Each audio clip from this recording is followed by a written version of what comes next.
Hey, let's get ready to build. Hi, this is Lindsay with Model Train HO Family Project, and we are still working on Down by the Station contest bundle. And as you can see behind me, we have all of the buildings pretty much complete, and they are all laid out as they would be seen on the actual route from Norwalk, so South Norwalk in Connecticut, all the way through to the Danbury Museum. And the Danbury Museum is on a curve, kind of be the end of the line, and so the train will be coming in on a curve.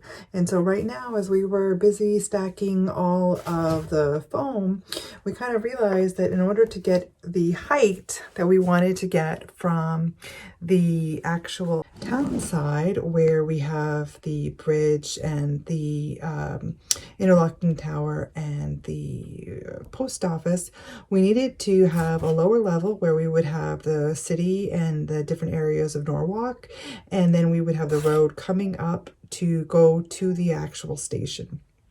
And so with the difference in heights between the station and the bridge, we're going to need to somehow bridge the gap, so to say.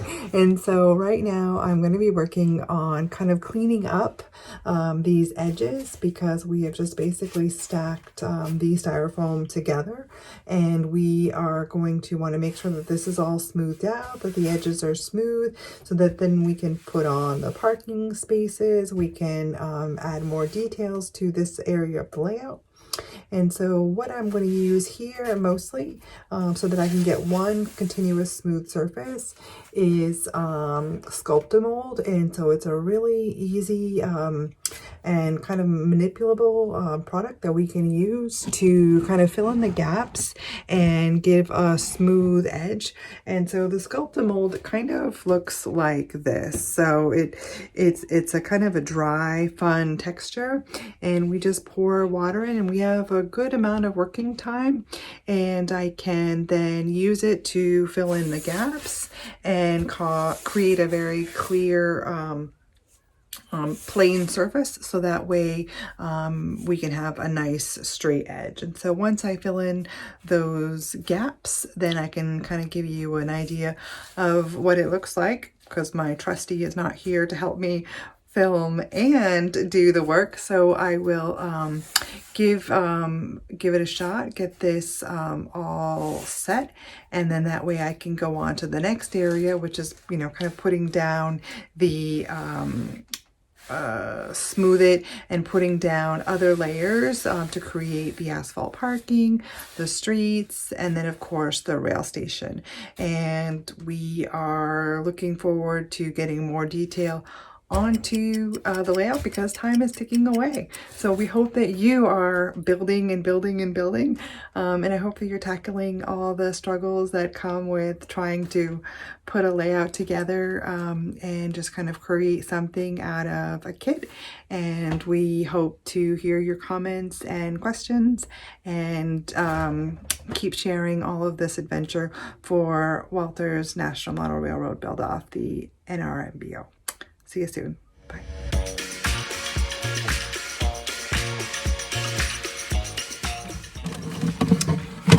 All right, so I figured something out. So I'm going to pour the water into the Sculptamold, and it's sort of a measurement that is kind of, to some degree, 2 parts to 1 part. And that 2 part to 1 part helps you get the consistency desired, so that for me, I don't want it to be too watery, because I need it to stay almost sideways. I need it to be able to hold on to the side of the styrofoam, where there's other times where I want it to be more soupy, more water-like.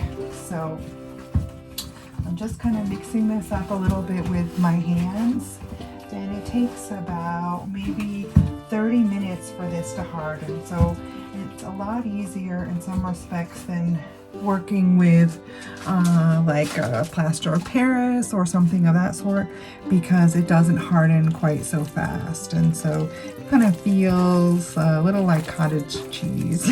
Not so much fun, which is why I'm doing this. My husband hates this.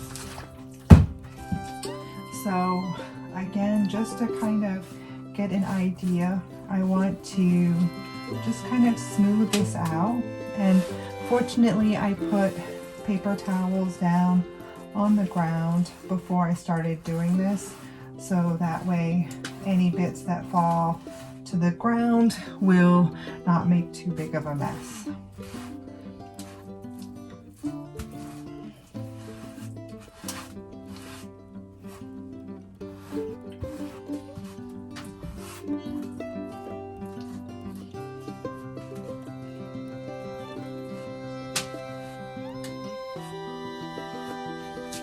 So I'm working further along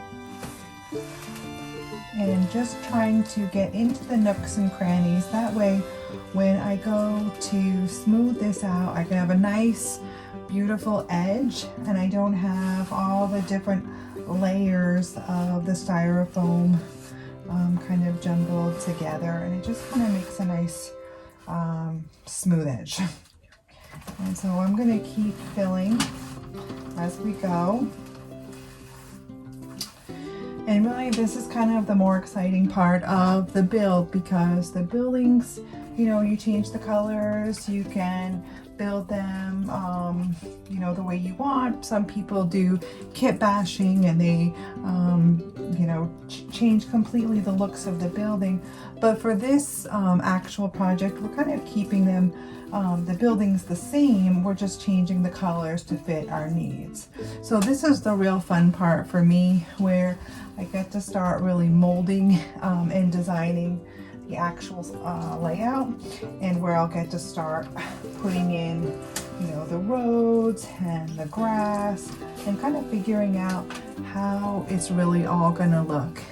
And honestly, I have no idea. There's definitely some elements that are really complicated in this build, because we're trying to work on having two towns that are about 20 miles apart, and we're trying to mash them together in a very short space. And so in the magic of model railroading HO, that's possible. But how do we do that and do it coherently? That is still up in the air. So already you can see that in just a question of about a minute, and without going even back with some water or anything, there's really is a pretty smooth edge here. And then I can even, you know, go back and sand it down a little bit and smooth it out a little bit more before it hardens.